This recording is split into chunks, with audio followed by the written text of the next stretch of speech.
رب العالمین وصلی اللہ وسلم علی اشرف الانبیاء والمرسلین محمد وعلی آلہ واصحابہ ومن تبعہم بإحسان الی یوم الدین واشہد ان لا الہ الا اللہ وحدہ لا شریک لہ واشہد ان محمدا عبدہ ورسولہ وبعد۔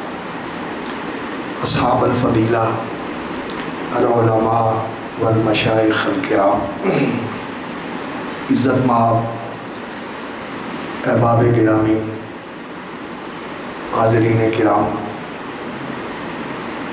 مسجدیں بنانا یہ نبیوں کا کام ہے اور رسول اکرم صلی اللہ علیہ وسلم نے مسجدیں بنانے کی ترغیب دلائی ہے۔ امر رسول اللہ صلی اللہ علیہ وسلم ببناء المساجد فی الدور، محلوں میں، آبادیوں میں مسجدیں بنانے کا نبی صلی اللہ علیہ وسلم نے حکم دیا ہے، اور آپ صلی اللہ علیہ وسلم نے فرمایا ہے کہ ان تطہر و تنظف و تطیب، مسجد کو پاک رکھنا چاہیے، صاف رکھنا چاہیے اور خوشبودار رکھنا چاہیے۔ تو محلوں کے اندر، آبادیوں کے اندر مسجد بنانا نبی صلی اللہ علیہ وسلم نے اس کی تلقین فرمائی ہے۔ مسجد نبوی مرکزی مسجد تھی مدینہ منورہ میں، اور اس کے علاوہ اور بھی مسجدیں تھیں، اور رسول اکرم صلی اللہ علیہ وسلم جہاں گئے، مدینہ منورہ میں آئے تو آپ صلی اللہ علیہ وسلم نے جہاں آ کر قیام کیا وہاں بھی مسجد بن گئی۔ حضرت ابو ایوب انصاری کے گھر میں آ کے آپ صلی اللہ علیہ وسلم نے نزول فرمایا تو ان کے گھر کے پڑوس میں مسجد نبوی بن گئی۔ تو جہاں گئے وہاں رسول اکرم صلی اللہ علیہ وسلم نے مسجد بنائی، اس لیے کہ اس زمین کی آبادی اور اس زمین کے تحفظ اور اس زمین پر اللہ رب العزت کی رحمتوں کے نزول کا ذریعہ یہ مسجدیں ہیں۔ یہ مسجدیں اگر نہ ہوں، جب زمین پر اللہ کا نام نہیں لیا جائے گا، لا یقال فی الارض اللہ اللہ، اللہ کا نام نہیں لیا جائے گا، اللہ رب العزت اس زمین کو تہس نہس کر دے گا۔ جب تک مسجدیں ہیں اس وقت تک یہ زمین آباد ہے۔ تو یہ زمین کی بقا اور زمین کی آبادی اور زمین پر بسنے والوں کی سلامتی اور حفاظت کا ذریعہ ہے مسجد، اس لیے مسجدیں بنانی چاہیے۔ لیکن مسجد بنانی چاہیے اللہ کا ذکر قائم کرنے کے لیے، اللہ کے دین کی دعوت دینے کے لیے، اللہ کا نام اونچا کرنے کے لیے، اس جذبے کے ساتھ مسجد بنانی چاہیے۔ یہ مسجد بنانے کا ہدف ہے، اللہ کا ذکر قائم کرنا، اللہ کا نام اونچا کرنا اور عبادت گاہ بنانا۔ اور جیسے مجھ سے قبل حضرات مشائخ اور علماء نے بتایا کہ مسجد عبادت گاہ بھی ہے، تعلیم گاہ بھی ہے، تربیت گاہ بھی ہے، اور مسجد جو ہے یہ لوگوں کو جوڑنے کا مرکز ہے۔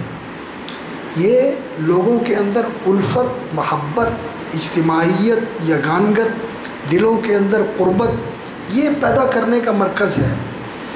مسجدیں نفرت کے لیے نہیں ہونی چاہیے، مسجدیں ایک دوسرے کے خلاف بغض و عداوت کے اظہار کے لیے نہیں ہونی چاہیے، بلکہ بغض و عداوت ختم کرنے کے لیے، نفرتیں مٹانے کے لیے، دوریاں کم کر کے قربتیں اور محبتیں بڑھانے کے لیے مسجدیں ہونی چاہیے۔ مسجد جو ہے یہ لوگوں کو جوڑنے والی ہے۔ جب لوگ نماز کے لیے آتے ہیں تو نبی صلی اللہ علیہ وسلم فرماتے تھے کہ مل کے کھڑے ہوں، ایک دوسرے کے ساتھ اس طرح محبت کے ساتھ جڑے، لینو بایدی اخوانکم، اپنے بھائی کے لیے اپنے پہلو کو نرم کر دو، وہ آپ کے کندھے کے ساتھ کندھا ملا دے اور آپ اس کو دھکا نہ دیں، وہ آپ کے پاؤں کے ساتھ پاؤں ملا دے تو آپ اس کو کہیں، یہ نہ کہیں کہ میرے اوپر چڑھ رہے ہو، اپنے دور ہو کے کھڑے ہو، نہیں، پاؤں سے پاؤں ملائیں، کندھے سے کندھا ملائیں، اپنے بھائی کے لیے اپنا پہلو نرم کر دیں، اور آپس میں دوری اور اختلاف کا مظاہرہ نہ کریں تاکہ دلوں کے اندر اختلاف نہ ہو، دل بھی جڑ جائیں، بظاہر بھی انسان جڑ جائے، دل بھی جڑ جائے۔ تو محبتیں بڑھانے کے لیے، الفتیں بڑھانے کے لیے، قربتیں اور اخوتیں قائم کرنے کے لیے اور ان کو مستحکم کرنے کے لیے مسجد مرکز ہوتی ہے۔ اس لیے مسجد کا ماحول ایسا ہونا چاہیے کہ جہاں بھائیوں کا خیال رکھا جائے، ضرورت مندوں کا خیال رکھا جائے، ناداروں کا خیال رکھا جائے، جس کو ضرورت ہے کسی بھی موقع پر کسی بھی قسم کی جائز مدد کی، اس کی مدد کرنی چاہیے، اس کی مدد کرنی چاہیے، اس کا سہارا بننا چاہیے، بیمار ہو اس کا مزاج پوچھنا چاہیے، اس کو ضرورت ہو اس کی مدد کرنی چاہیے، اور کسی جگہ پر اسے تحفظ کی ضرورت ہو تو اسے تحفظ دینا چاہیے۔ مسلمان کا بھائی ہوتا ہے، فرمایا لا یخذلہ ولا یسلمہ، اسے بے یار و مددگار نہیں چھوڑتا، اسے حالات کے رحم و کرم پر نہیں چھوڑتا۔ مسلمان کا بھائی ہوتا ہے، اس کی مدد کرتا ہے، اس کا سہارا بنتا ہے، اس کو تحفظ دیتا ہے۔ تو مسجدیں جہاں عبادت کے لیے، تعلیم کے لیے، تربیت گاہ کے لیے ہوتی ہیں، وہاں یہ مسلمانوں کا اجتماعی مرکز بھی ہوتی ہے۔ مسجد کے اندر یہ روح بھی قائم ہونی چاہیے۔ اور تربیت گاہ کے حوالے سے میں ایک بات عرض کرنا چاہتا ہوں کہ تربیت گاہ کا مطلب یہ ہوتا ہے کہ جو کمی اور جو کمزوری کسی آدمی میں نظر آتی ہے، عالم دین اس کی نشاندہی کر کے اس کی اصلاح کر دے۔ نبی صلی اللہ علیہ وسلم کے سامنے ایک آدمی نے آ کے نماز پڑھی اور نماز پڑھ کے آ کے سلام کیا، نبی صلی اللہ علیہ وسلم نے اسے لوٹا دیا، فرمایا دوبارہ جاؤ، تو نے نماز نہیں پڑھی۔ دوبارہ ویسی پڑھ کے آیا، پھر سے 12 ویسی پڑھ کے آیا، پھر آگے کہنے لگا یا رسول اللہ مجھے تو ایسی ہی آتی ہے، آپ مجھے سکھا دیں۔ تو جو کمی دیکھی اس کی اصلاح فرمائی۔ تو عالم اگر کسی کی اصلاح فرماتا ہے تو اس سے مقدر دل نہیں کرنا چاہیے، دل میں تقدر نہیں آنا چاہیے کہ یہ نوکا ٹوکی کرتا ہے۔ یہ ہم آتے ہیں تو ہمیں کہتا ہے کہ وہ کھڑے ہونے کا طریقہ ایسے ہے، بیٹھنے کا طریقہ ایسے ہے، ایسے ہے، ایسے ہے۔ میرے بھائیوں یہ تربیت کا ہے، اگر عالم نہیں بتائے گا تو ہماری اصلاح کیسے ہوگی؟ اس لیے اگر تربیت کی جاتی ہے، کسی معاملے میں کوتاہی کی نشاندہی کی جاتی ہے تو اس کو اپنی خیر خواہی سمجھتے ہوئے قبول کرنا چاہیے اور اس کی اصلاح کر لینی چاہیے، اور اس تنبیہ کو اپنے فائدے کے لیے سمجھنا چاہیے، عالم کے خلاف نہیں ہونا چاہیے۔ یہاں کوئی ہوتا ہے کہ اگر کسی آدمی سے کوئی غلطی ہو گئی اور عالم نے جمعے میں یا درس میں اس کا اظہار کر دیا، لوگ کہتے ہیں اس نے مجھے نشانہ بنایا، میں نے اس کو مسجد میں نہیں رہنے دینا، بلکہ وہ بڑا چودھری ہو تو کہتے ہیں انہوں پنڈو ہی کر دینا، میں مینو جڑا میں چوب لگائی، اس نے مجھے نشانہ بنایا، اور یہ بات غلط ہے۔ مومن جو ہوتا ہے اس کی اصلاح کی بات کی جائے تو وہ خوش دلی سے قبول کرتا ہے اور اپنی اصلاح کر لیتا ہے۔ مسجد تربیت گاہ ہوتی ہے اور علماء کو بھی اس کا اہتمام کرنا چاہیے۔ اور حضرت حافظ عبداللہ صاحب رحمۃ اللہ علیہ فرمایا کرتے تھے کہ عالم کا کام یہ ہوتا ہے کہ وہ تربیت کرے، اور اس کو لوگوں کی تربیت سے پہلے اپنی تربیت کرنی چاہیے، اس لیے کہ وہ تو دیکھتا ہے، اور اس کو دیکھنے والی آنکھیں کتنی ہوتی ہیں، وہ تو 2 آنکھوں کے ساتھ دیکھتا ہے، اور جو دیکھنے والے بیٹھے ہوئے ہیں ماشاءاللہ یہاں 150 150 200 آدمی بیٹھے ہوئے ہیں، اور یہ سارے 2 آنکھوں سے دیکھ رہے ہیں عالم کو۔ تو اس لیے عالم کو اپنی تربیت کے اوپر زیادہ توجہ دینی چاہیے، اسے اپنی اصلاح کرنی چاہیے، اپنے آپ کو ایسا بنانا چاہیے کہ لوگ اس کے عمل کو دیکھ کر اپنی اصلاح کریں۔ پہلے لوگوں کا یہی طریقہ ہوتا تھا، لوگ جاتے تھے واز تھوڑا کرتے تھے، 1 رات بسر کی، 2 راتیں بسر کی، گاؤں کے اندر تبدیل ہو گیا ماحول 2 راتیں گزارنے سے۔ انہوں نے ان کی رات بھی دیکھی، ان کی نماز بھی دیکھی، ان کا ذکر بھی دیکھا، ان کی دعا بھی دیکھی، لیکن ہماری زندگیاں گزر جاتی ہیں تو لوگوں کو اثر نہیں ہوتا۔ کیوں؟ ہمارے اندر کمزوری ہے۔ ہمیں اپنی اصلاح اور تربیت پر بھی توجہ کرنی چاہیے، اور لوگوں کو بھی تربیت کو قبول کرنا چاہیے، اور مسجد کا ماحول تعلیمی ہونا چاہیے، تعلیمی ہونا چاہیے۔ وہاں درس قرآن بھی ہو، درس حدیث بھی ہو، عقائد کی اصلاح بھی ہو، معاملات کی اصلاح بھی ہو، یہ تعلیم گاہ بھی ہونی چاہیے۔ بچوں کی بھی تعلیم کا اہتمام ہونا چاہیے، اور بزرگوں کی تعلیم کا بھی اہتمام ہونا چاہیے، اور ایسا ہی ہونا چاہیے کہ سارے سیکھ رہے ہیں، خواتین بھی سیکھ رہی ہیں، مرد بھی سیکھ رہے ہیں، بچے بھی سیکھ رہے ہیں، بوڑھے بھی سیکھ رہے ہیں، اور مسجدوں کو پاک رکھنا چاہیے۔ جیسے شیخ صاحب نے فرمایا کہ ظاہری طور پر بھی پاک صاف رکھنا چاہیے مسجدوں کو، مسجدوں کے اندر گندگی نہیں ہونی چاہیے، صاف ستھری پاکیزہ مسجدیں ہونی چاہیے، بلکہ نبی صلی اللہ علیہ وسلم نے فرمایا کہ خوشبودار رکھنا چاہیے، مسجد خوشبودار ہونی چاہیے۔ یہ نہیں کہ صفحے جو ہیں ان کے اندر مٹی پڑی ہوئی ہے، کسی نے جھاڑا نہیں، جائے نماز کے اندر مٹی پڑی ہوئی ہے، جھاڑا نہیں ہے، یہ مسجدیں صاف رکھنی چاہیے، خوشبودار رکھنی چاہیے، اللہ کا گھر ہے یہ۔ نبی صلی اللہ علیہ وسلم نے مسجد کے قبلے کی دیوار میں دیکھا کہ کسی نے تھوک پھینکی ہوئی ہے، تو نبی صلی اللہ علیہ وسلم نے کھجور کی شاخ منگوائی، اس کو آپ صلی اللہ علیہ وسلم نے صاف کیا اور خوشبو منگوائی، وہاں خوشبو مل دی، وہاں خوشبو مل دی رسول اکرم صلی اللہ علیہ وسلم۔ تو مسجدوں کو صاف رکھنا چاہیے، آباد بھی رکھنا چاہیے، پاک اور صاف بھی رکھنا چاہیے۔ اور دوسری چیز یہ ہے کہ مسجدوں کے ماحول کو برادرانہ رکھنا چاہیے، اور مسجدوں کے ماحول کو ایسا رکھنا چاہیے الفت و محبت والا کہ یہاں سارے آ کے اکٹھے ہو جائیں، یہاں آ کے بھی دشمنیاں قائم رہیں، اور آپس کے اختلافات اور آپس کے جھگڑے، سیاسی جھگڑے، خاندانی جھگڑے، زمینوں کے تنازع، وہ اسی طرح چلتے رہیں اور مسجد میں بھی آ جائیں۔ نہیں میرے بھائیوں، سب سے بڑی عبادت یہ ہے جو دل کے ساتھ تعلق رکھتی ہے، اللہ کی محبت، اللہ پر ایمان، اللہ پر یقین، یہ دل کا عمل ہے، یہ سب سے اونچا عمل ہے۔ سب سے افضل عمل کون سا ہے؟ ایمان۔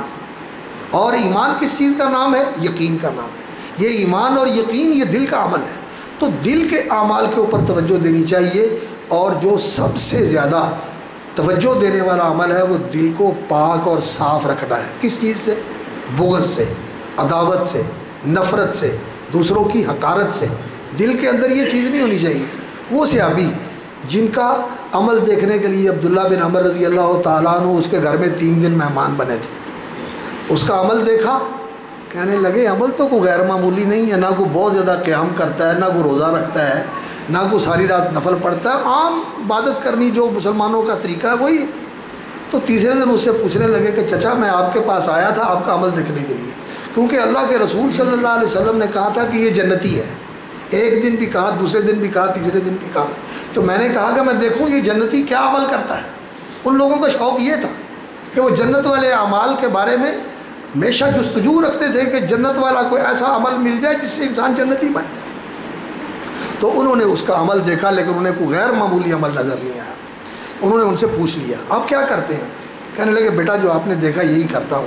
ایک بات میں آپ کو بتاتا ہوں کہ میرا دل الحمدللہ صاف ہے، اور میں جب رات کو سوتا ہوں تو صاف آئینے جیسا دل لے کے سوتا ہوں، کسی کے متعلق نفرت، بغض، عداوت اور کینہ، کروت میرے دل میں نہیں ہوتا، میرا دل صاف ہے۔ انہوں نے کہا یہی وہ چیز ہے جس کی وجہ سے اللہ نے آپ کو یہ مقام دیا کہ اللہ کے رسول صلی اللہ علیہ وسلم نے آپ کے لیے جنت کی بشارت دی۔ تو بھائیوں یہ محبت اور الفت والا ماحول اپنے اندر پیدا کریں، اور ہمارے محترم بھائی عزیز مولانا یحییٰ صاحب اللہ تعالیٰ ان کے اس جذبے میں برکت فرمائے، جو ان کا عزم ہے بہت ہی مبارک ہے۔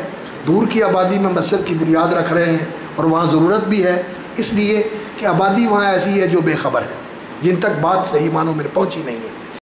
اور میرے بھائیوں یہ بات لوگوں کو ہم کہہ کر بتائیں، یہ تو کہہ کر نہ بتائیں کہ تم ایسے ہو، تم ایسے ہو، تم ایسے ہو، اور شیعو تم ایسے ہو، اور بریلویو تم ایسے ہو، دیوبندیو تم ایسے ہو۔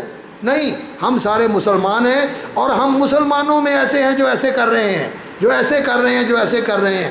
ہمارا قرآن اور ہماری حدیث اور ہمارا نبی اور ہمارا رب یہ کہتا ہے کہ تم ایسے کرو، ہم مسلمانوں کو ایسے کرنا چاہیے۔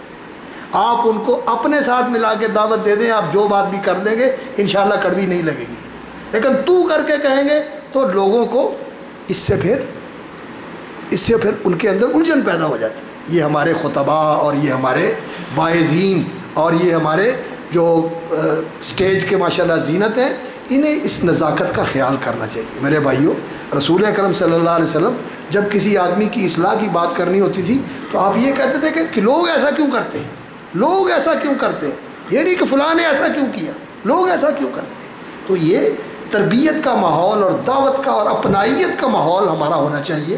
اللہ تعالی ہمیں اس کی توفیق عطا فرمائے۔ بات بہت لمبی ہو گئی، لیکن اس بات کی ضرورت تھی چونکہ میرے بھائی نے یہ کہا کہ ہم اس علاقے میں مسجد بنا رہے ہیں، تو اس حوالے سے میں نے یہ کہا کہ آپ وہاں الفت کا اور محبت کا اور اکرام کا یہ ماحول پیدا کریں، انشاءاللہ مسجد کی آبادی بڑھ جائے گی اور مسجد آباد ہو جائے گی انشاءاللہ، وہیں انشاءاللہ جماعت بن جائے گی۔ اور ایسا ہی ہوا ہے، ہمارے لوگوں نے ایسا ہی کیا ہے، مسجد کی بنیاد رکھی، اور جب انہوں نے بنیاد رکھی اس وقت ان کے ساتھ نماز پڑھنے والا دوسرا آدمی نہیں تھا، لیکن جب وہ دنیا سے گئے تو وہاں کئی مسجدیں بن چکی تھیں ان کی اسی محبت کی وجہ سے۔